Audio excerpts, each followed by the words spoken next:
Students, Yes, sir. We can start. as we know that yesterday we have started our third topic of history, that is applied history.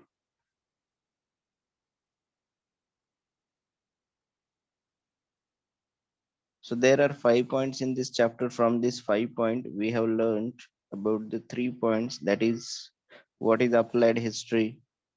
Then next was applied history and research in various fields. And the last point which we have learned yesterday was applied history and our present. Today we are going to learn further points such as management of cultural and natural heritage, and the last point is affiliated professional fields. These are the total 5 points in this chapter.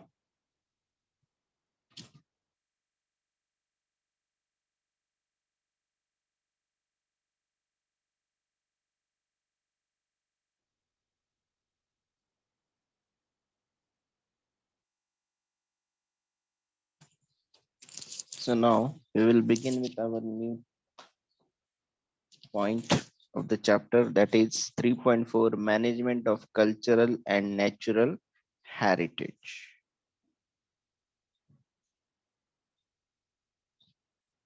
First, we can see here a cultural heritage. A cultural heritage is given here. It is in the form of human creation. Culture is being created by human beings. The culture which we are following is being created or made by human beings. So it is in the form of human creation. It is of two types, tangible and intangible. Cultural heritage is of two types. First one is tangible and second one is intangible. Tangible means what? That can be clearly seen to exist, which we can see, or which is existent, which is exist. The thing which we can see is a tangible cultural heritage. This type of cultural heritage includes ancient sites, and these type of tangible cultural heritage, it includes the ancient sites, buildings, artifacts, manuscripts, sculptures, paintings, etc. Means the things which we can see or touch are tangible cultural heritage. The second one is intangible cultural heritage.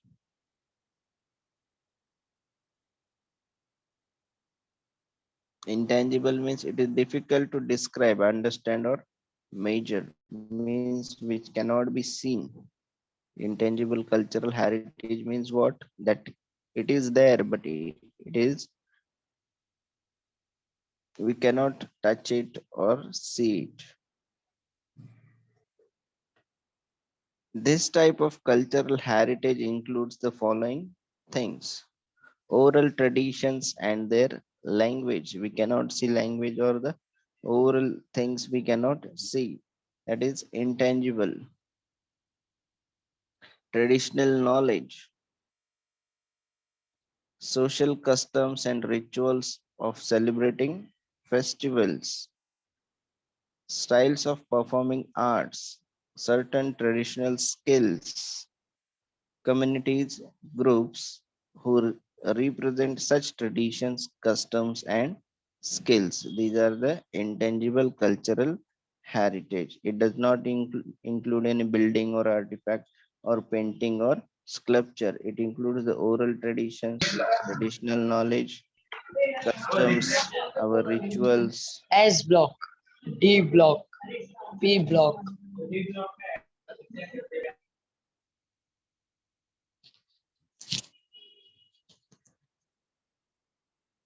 The next heritage is natural heritage. The concept of natural heritage gives importance to the thought of biodiversity. It gives the importance to the thought of biodiversity, which is totally related to the nature. This concept is related to the nature. It includes the following things. Following things are included in this natural heritage. First is fauna, flora, ecology, and geomorphic. It is geomorphic is related to the form of landscape or the any particular feature of the earth's surface. It is related to the earth's surface or the landscape. Geomorphic characteristics which is crucial for sustaining the flora and fauna of a particular region. Land is necessary for the flora and fauna for sustaining the plant life and animal life. Landscape or the earth surface is very much necessary. So this natural heritage is totally related to the biodiversity, means each and every factor in this environment. It is essential for the benefit of future generations to preserve our heritage. It is very much essential for the benefit of the future coming generations that we should preserve our heritage. If we will preserve our heritage, then and then only our next generations will be able to take the benefit of this natural heritage. UNESCO, United Nations Educational, Scientific and Cultural Organization. The global organization has announced some directives with the objective of promoting the cultural and natural heritage. This is the organization which is running globally. It has announced some of the directives, means some of the rules are being given by this UNESCO for promoting the cultural and natural heritage. On the basis of those directives, list of sites and traditions are declared as World Heritage. According to the list by the UNESCO, given by the UNESCO, some of the sites and traditions they are declared as the World Heritage. The list of UNESCO's World Natural Heritage now includes Western Ghats of India, the Khas Plateau in the district Satara is also part of the Western Ghats. Now the list of the UNESCO has been declared, and in that some of the natural heritage which are being included, that are Western Ghats and the Khas Plateau of Satara, which is also part of Western Ghat.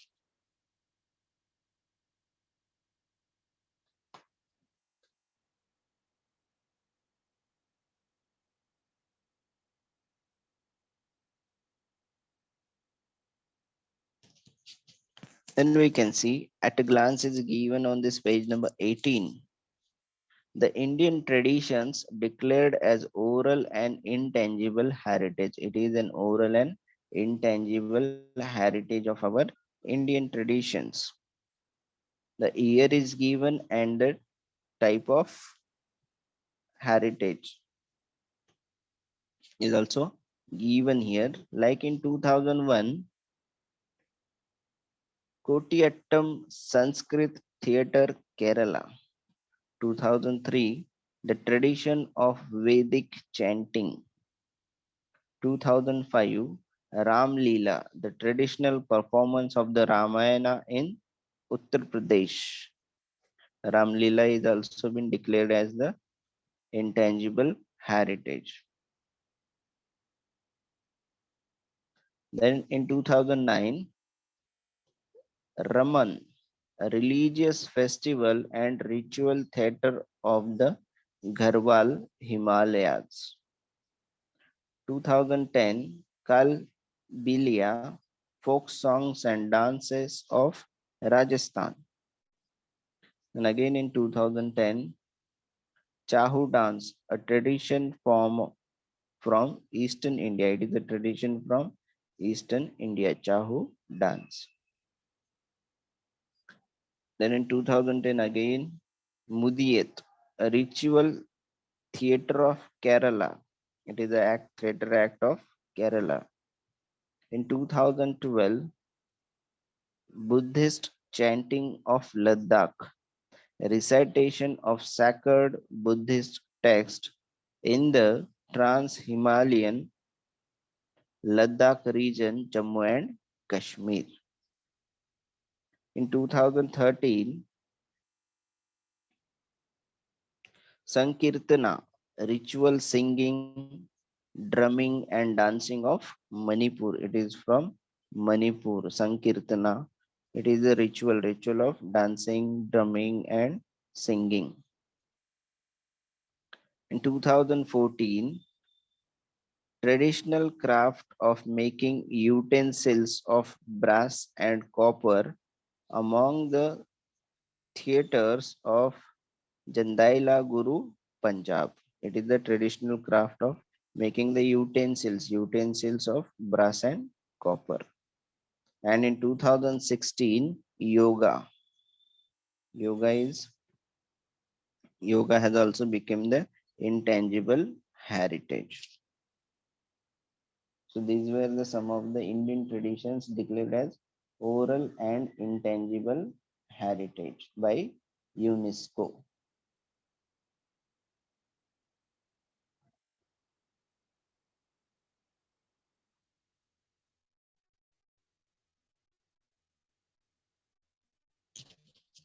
Now some world cultural heritage sites of 1983. In the year 1983, Agra Fort was declared as the cultural heritage site of India. 1983 Agra Fort, 1983 Ajanta Caves, 1983 Verur means Ellora Caves. Again in 1983 Taj Mahal. So these were the four sites which were declared as the World Cultural Heritage Sites by UNESCO in 1983. Then in 1984, group of monuments at Mahabalipuram. Again in 1984, Sun Temple, Kunar. So these were the two sites which were declared as the World Cultural Heritage Sites of India in 1984. Then in 1986, churches and convents of Goa. Again in 1986, Fatehpur Sikri. Again 1986, group of monuments at Hampi. Then in 1986 again, Khajuraho group of monuments. Then in 1987, Elephanta Caves.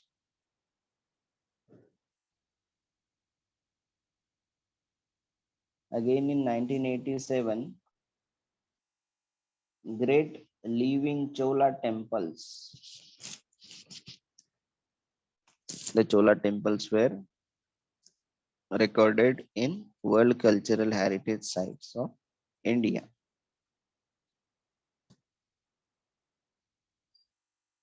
Then in 2004, Gangaikonda Cholapuram, Brideshwar and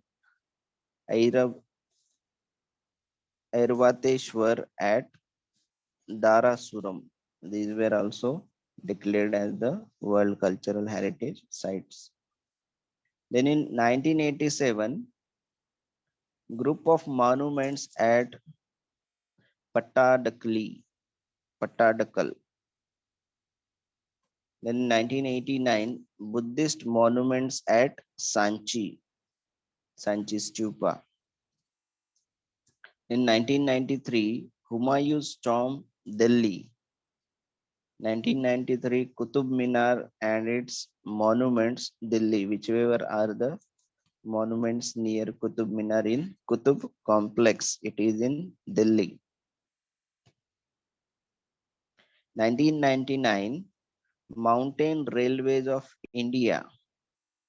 In 1999, the Mountain Railways of India, such as Darjeeling Himalayan Railway, Nilgiri Mountain Railway, the Kalaka Shimla Railway. These were the three mountain railways of India which were declared as the World Cultural Heritage Sites.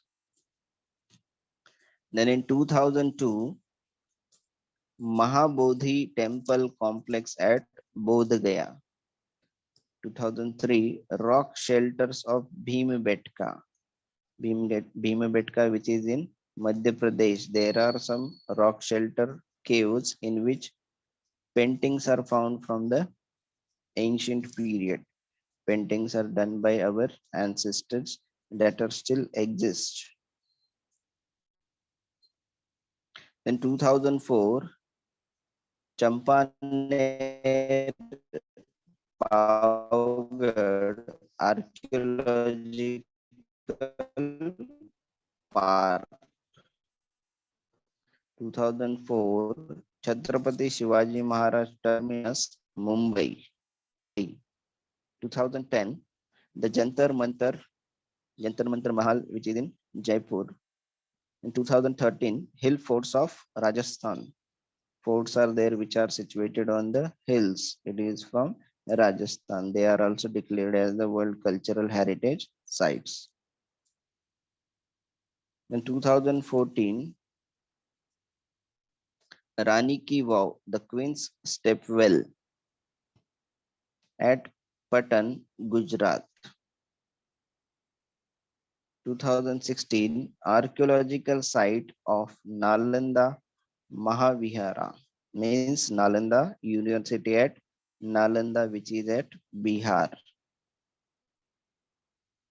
2016, the capital complex at Chandigarh, and in 2017, Ahmedabad Historical City. So these were the some of the World Cultural Heritage Sites of India.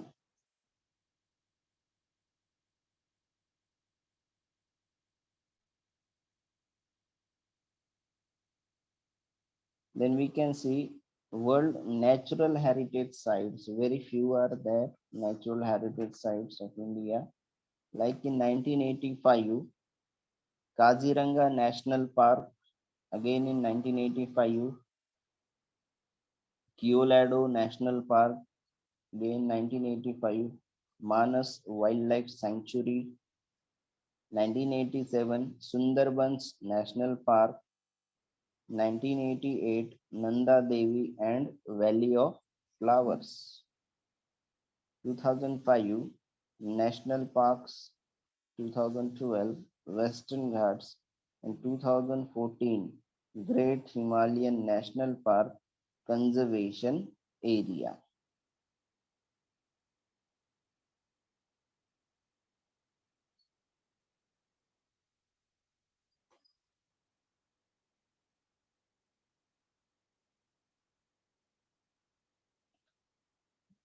The next is mixed one in 2016, Khancheng Zonga National Park.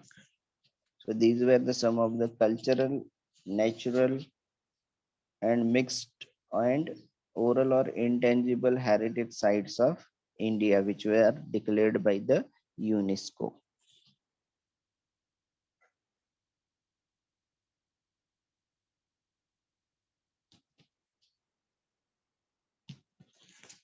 Then on the next page, it is given cultural and natural heritage management.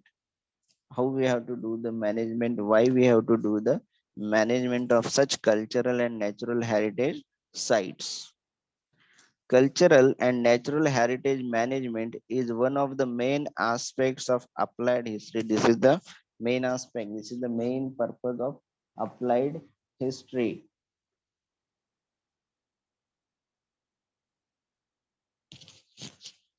The work of conservation and preservation of the cultural heritage falls under the jurisdiction of the Archaeological Survey of India and India's state departments of archaeology. These all things, conservation and preservation of these all natural and cultural heritage. Its conservation and preservation is comes under whom? Under the jurisdiction means legal power of authority. It comes under the Archaeological Survey of India and India's state departments of archaeology.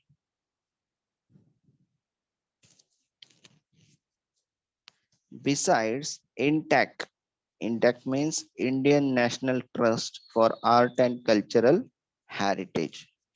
Beside these two, which are these two? Archaeological Survey of India and India's state departments of archaeology. Beside these two, INTAC means Indian National Trust for Art and Cultural Heritage is actively working in this field. They are also working for the conservation and preservation of our cultural heritage, preservation and conservation.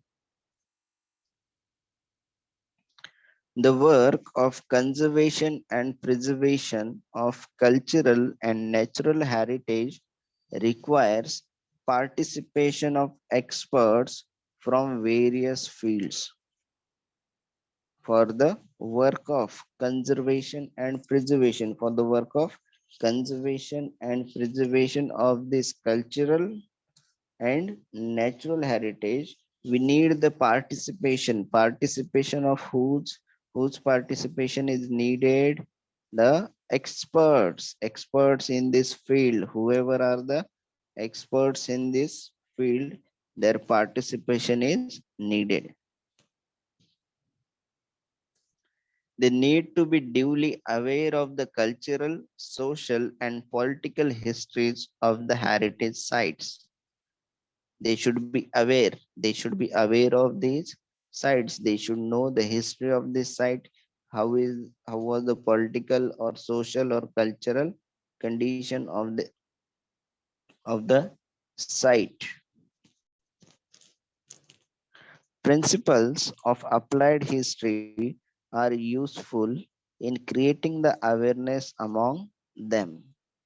Some of the principles of applied history are given here, which are very much useful for creating the awareness regarding the conservation and preservation of the sites. Thus, so five are given here. First one is the operations necessary for the conservation, preservation, and development of the heritage site can be handled without causing any change in its original state. When we are going to conserve it or preserve it, at that time we have to look that we should not change its original state, how it was. In the same way it should be protected. We should not modify it or do any other kind of changes in it. It should be in the original state. Second thing is the local social structure and psychology of the local people, challenges faced by them in the present situations, and their expectations can be surveyed in detail before doing the conservation and preservation of the site. What we have to do here, we have to take a survey of the local people. What is their thinking related to that specific monument or the cultural or natural heritage site? We have to make the changes according to the expectation of the local people. Third is due precautions can be taken to avoid hurting sentiments of the local people while completing the project of conservation, preservation, and development of a heritage sites.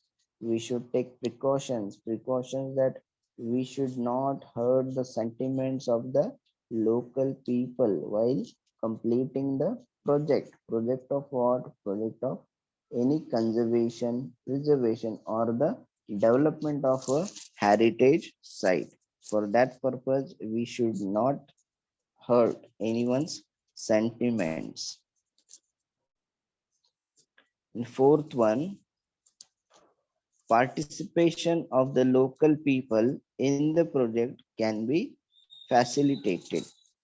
What we can do here, we can take the participation of the local people in the project. We can, many of the local people are there who voluntarily wanted to take part for the conservation and preservation of the site in their area. So we can take a participation of such people also in the project. Fifth and the last one given here is systematic plan can be designed to employ the local skills in a creative way and create better opportunities of livelihood. We can make a systematic plan. For what purpose? To get the employ the local skills, mean the local people who are having this different skills in themselves. So we should employ them and give them the better opportunities of livelihood. So this was the 3.4 point of our chapter. Now we will see the last point of this chapter, that is affiliated professional fields.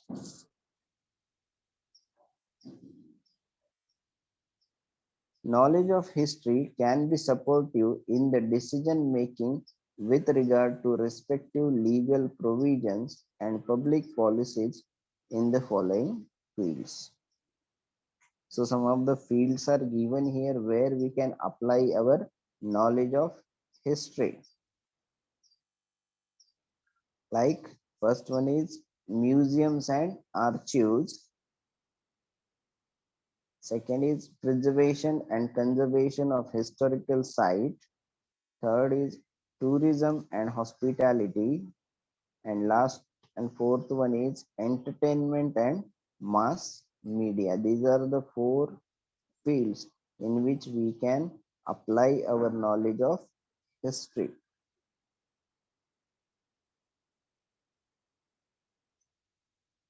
Then we can see, do you know it's given here on the same page. If you are having textbook with you, you can see on the page number 19 it is the earliest museum, the earliest museum 6th century BCE, before common era. Sorry, before common era in the world was discovered during the excavations at the city of Ur in Mesopotamia. It was discovered while doing the excavation at the city of Ur in Mesopotamia. The excavations were conducted by Sir Leonard Woolley from 1922 to 1934.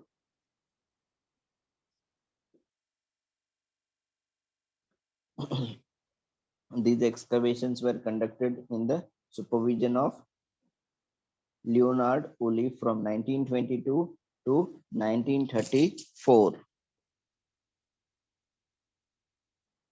This museum was built by the Princess of Mesopotamia. This was the museum which was built by the Princess of Mesopotamia.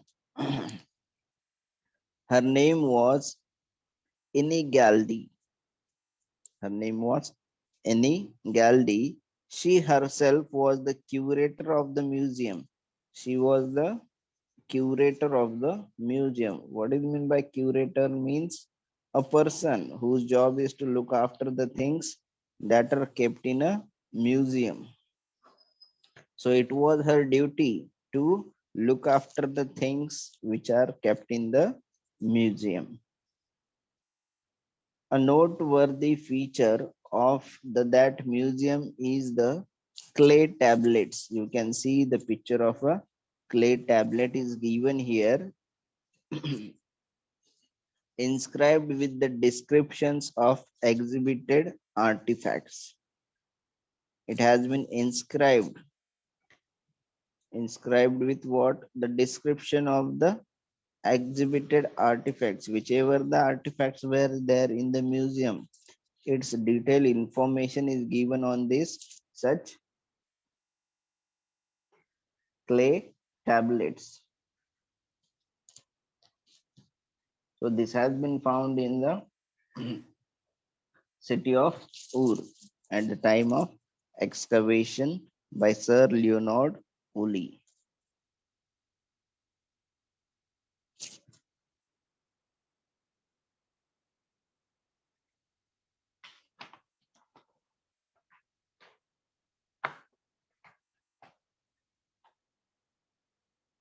Then again on page number 20, do you know is given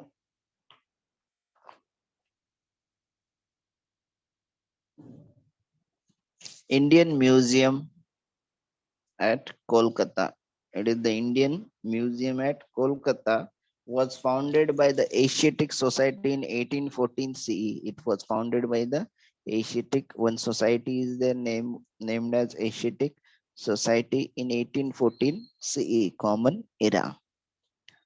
Nathaniel Wallich, a Danish botanist, was the founder of the first and the first curator of the museum. He was the founder also and the curator of this museum.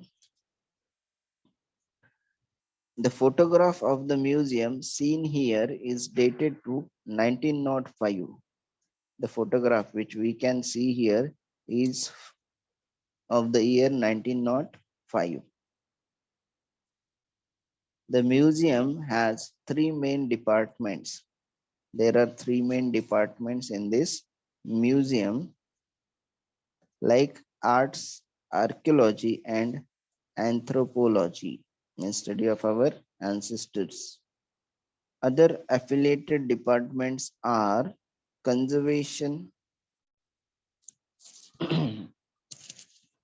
Other affiliated departments are conservation, publication, photography, exhibition presentation, model making, training, library, security. These are the other departments which are affiliated to this museum, such as the conservation, publication, photography, exhibition presentation, model making, training, library, and security.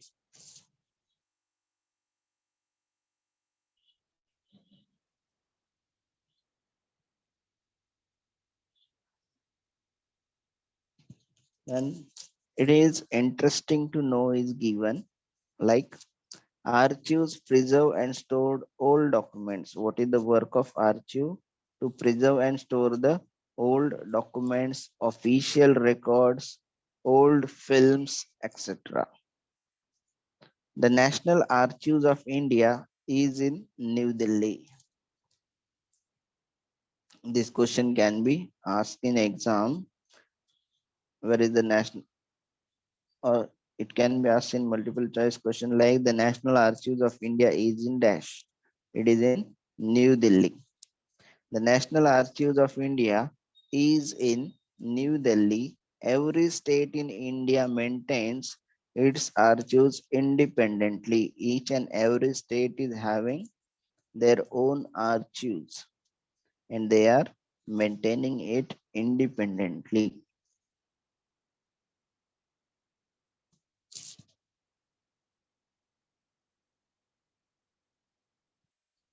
Then archives with a distinct purpose, archives for the different purposes. There are different types of archives for different purposes, like above it is given. In it is interesting to know that store old documents, official records, old films, etc. In the same way,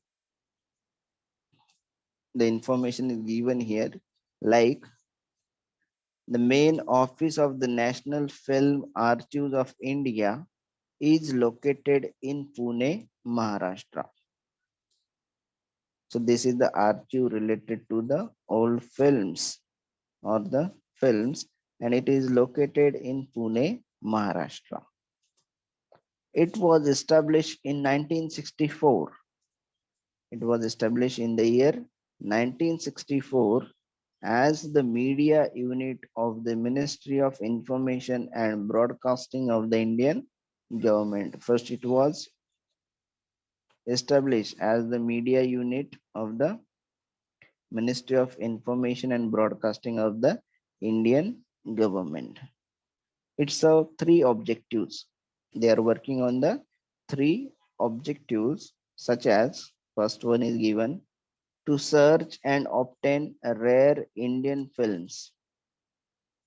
To search and obtain the rare Indian films and to preserve the heritage for the benefit of our future generations.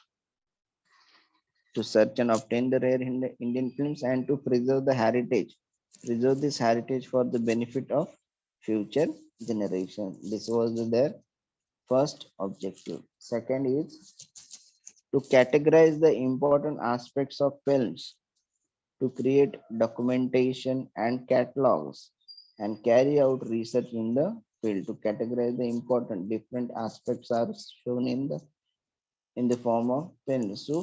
So to categorize it and create a documentation regarding it, also the catalog of that specific film, and then they can do the research in the field. And last one is to establish a center for dissemination of films culture. To, to establish a center for dissemination. Dissemination means to spread the information. Information of what here? Of the film's culture. So this was the third objective, to establish a center for the spread of information related to the film's culture.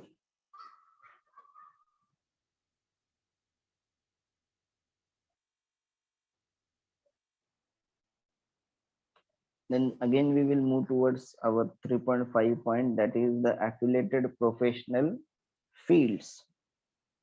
Every field mentioned here requires expert, personal and specialized skills. Every field mentioned here in the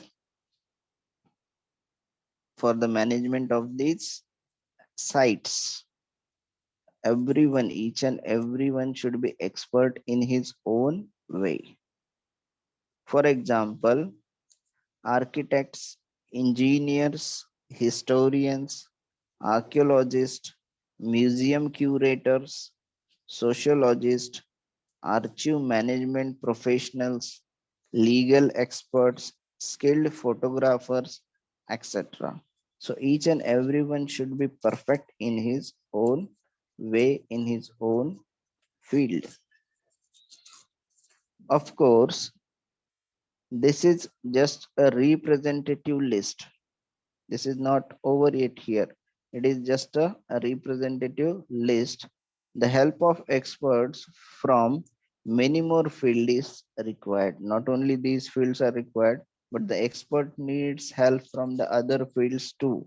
They also need the help of persons from the other fields. These experts need to have adequate knowledge of the ancient site. The expert whoever is working for the conservation and preservation of this natural or cultural heritage site, he should have the knowledge of the ancient sites, the historical background of the structural remains and artifacts. He should also have the knowledge of the background, historical background of that specific remain or the artifact. Projects in the field of applied history can create various opportunities for these professionals. So projects in this field. Projects, which type of project? For the conservation and preservation and for the development of any heritage site. We can have many opportunities of preserving our site as well as for earning the money or getting the employment.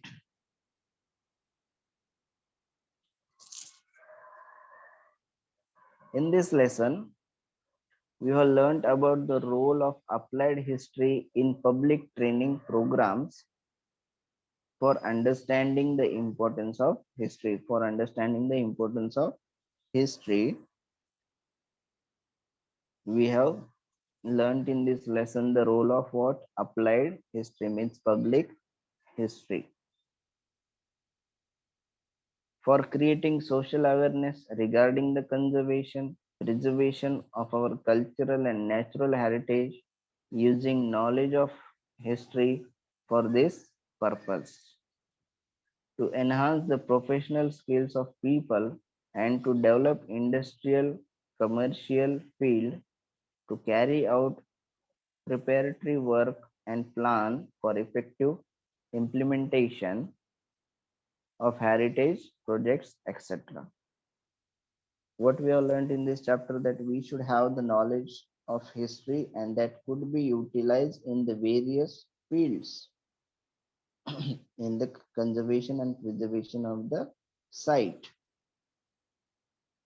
So we can also get the opportunities of professional opportunities in the field of preservation and conservation of the any of the heritage sites. It is essential to avoid vandalizing of historic and public places. It is essential, it is important that we should avoid vandalizing, means we should not vandalize any of the historic or public place.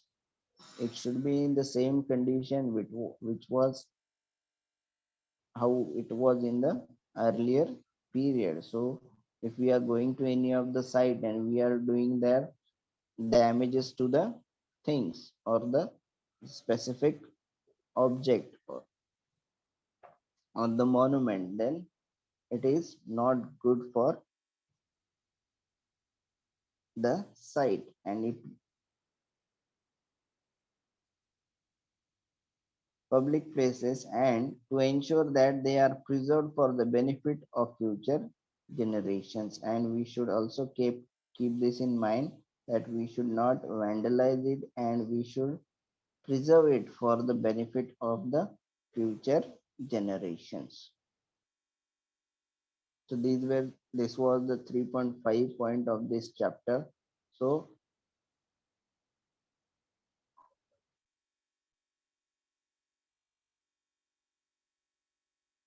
the 5 points which we have learned in this chapter are: what is applied history? Applied history means public history. Applied history and research in various fields such as science, technology, humanities, arts, trade and commerce. Then in third point, applied history and our present. How applied history is useful for us in our present. Why we should study applied history, or why should we have the knowledge of history is shown in this point. And then next was management of cultural and natural heritage, how we should conserve and preserve our natural and cultural heritage, which are the cultural and natural heritage sites of India listed by UNESCO, United Nations Scientific and Cultural Organization. What can be done to preserve and conserve it. And next and last point was affiliated professional fields, in which how the experts are useful for the conservation and preservation of the sites. So we can also have some professional opportunities in this field, like we can become a skilled photographer, an architect, or a historian, so that we can get a professional opportunity.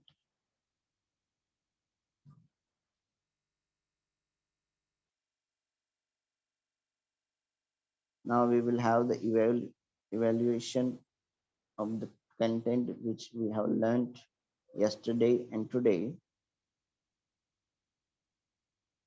Complete the following concept chart. Concept chart is given here related to the cultural heritage. We have to write about the tangible and intangible ones.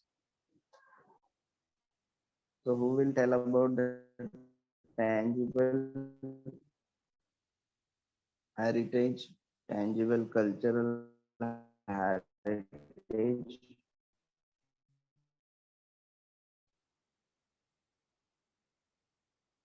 your hand.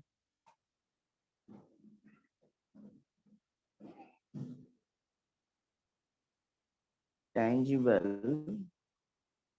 Tangible means what comes here, like manuscripts, sculptures, paintings, or buildings comes in tangible that can be seen.